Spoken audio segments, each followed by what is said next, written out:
Bellingham Mayor Dan Pike invited members of the community to a public dialogue session regarding the proposed Gateway Pacific shipping terminal project. The project, which is currently under consideration, would be built at Cherry Point and become a dry bulk materials import-export facility. Shipping materials would include coal, grains, and other dry goods that would be railed through the city of Bellingham. The discussion centered primarily on the potential for family wage jobs versus the possibility of environmental damage due to coal transport, storage, and shipping. Here are some of the public comments. I was walking my dog the other day and I collected a sample. I hope I brought the right one, but here it is.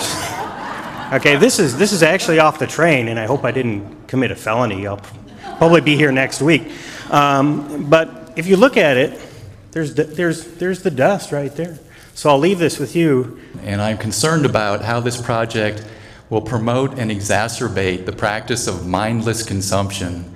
We borrow a huge amount of money from China so that we can buy junk from China that we don't need, so that they can buy coal from us to make the stuff that we don't need.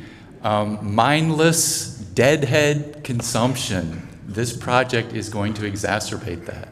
My concerns are particularly around children's health, as the physician's letter stated. That needs to be looked at closely, the rates of asthma, cancer, and other impacts on children's health in the Bellingham area. Another piece that's just critical is that Bellingham is really showcased, has led the way in terms of a local green sustainable economy, and with the waterfront redevelopment, the environmental impact has to also look at how this is going to change for the local economy here. It will have a direct impact. The opportunity costs of this must be taken into account as well. This coal is being mined, and it's being shipped, it's being carried by rail to Washington.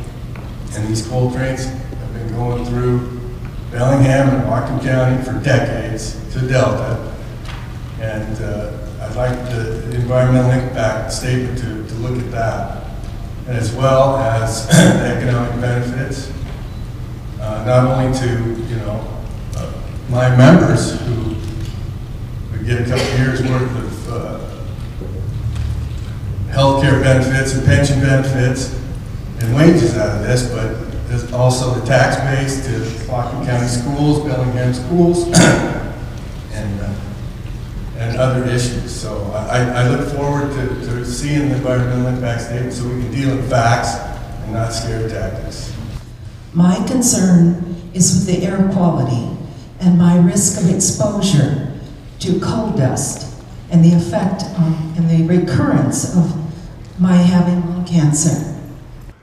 The eelgrass beds provide habitat, critical habitat, for the Cherry Point herring, which is a unique herring species to our area. This particular species spawns and feeds in the estuaries and along the shoreline. They don't go out to sea. Long story short, the young salmon, the smolts coming down the Nooksack River, and the adult salmon coming back to the Nooksack River have two opportunities to feed off these herring as they're developing and getting ready to go up the river to spawn.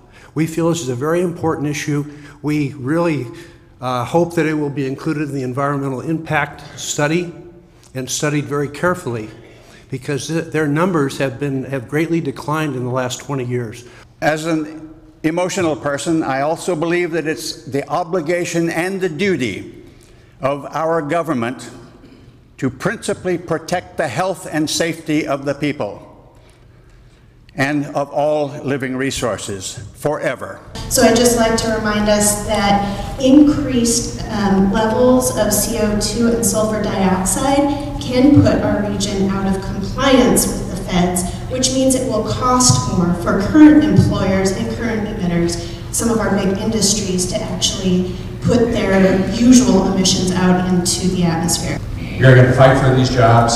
We want these jobs. The people's in this community, families breaking up because they can't find work, they need these jobs. But we don't want these jobs at all costs. We want the EIS to go through, we want the SEPA process to go through, and we want it to be tough. And we want communities to be reassured that this was a fair process, an above-board process, and an honest process. If we don't stop this project, if we mitigate the number of trains, if we mitigate the size of the port, we don't solve the problem. We contribute to an absolute disaster. This is something that cannot be allowed in this community, and we have to stop it. And it is great that the feds have put global warming in as a necessary consideration. We have to. It will affect our air quality, it will affect our water quality, it will affect our ability to live here on the edge of the water. Thank you. I speak on behalf of our children and the adults with respiratory problems in this town. No port, no way. And we have a long battle ahead of us. We're up against the biggest economic forces in the world, the coal companies, etc. We need to start thinking about strategy. We need to work with every mayor along the whole route to get everyone on side. That can put pressure on the governor. We need to put pressure on the senators. We need to consider boycotts of the owners of this proposal and people who are supporting it. We need to raise money for lawsuits in case the CIS is bogus. And we need to think about coordinated, ongoing civil disobedience in every town along the route.